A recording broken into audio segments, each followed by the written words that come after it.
Quand on est la boîte jaune préférée des enfants, on se doit de faire de petits gestes pour préserver l'avenir de leur planète. Comme c'est un sujet qui lui tient à cœur, Quickie a donc décidé d'agir avec un plan en 4 points. Et pour réussir, il va aussi avoir besoin de votre aide.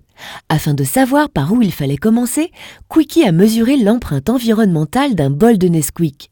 L'empreinte environnementale, c'est ce qu'il faut dépenser d'énergie pour que vous puissiez boire un bol de Nesquik. Et cela prend tout en compte, de la production des matières premières comme le cacao à la fabrication, mais aussi tous les transports, les emballages et même l'énergie qu'il faut pour chauffer votre boisson chocolatée. C'est là que Quickie a découvert que 15% de son empreinte environnementale venait de la boîte. Alors, pour être responsable, Nesquik a réduit le poids de ses boîtes plastiques, moins 13% sur les boîtes de 1 kg et moins 9% sur les boîtes de 490 grammes.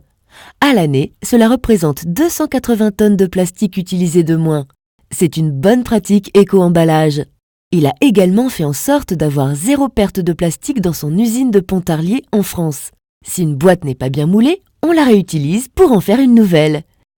Et désormais, votre boîte de Nesquik est 100% recyclable. Une petite boîte jaune pour la poubelle jaune. C'est maintenant marqué dessus. C'est là que Quickie a besoin de vous pour être sûr que la boîte ira dans le bon bac. Mais il y a encore mieux que de jeter la boîte. Quickie vous recommande de la réutiliser. Vous pouvez vous amuser à lui inventer une nouvelle vie selon votre imagination. Avec votre aide, Nesquik s'engage sur ses emballages.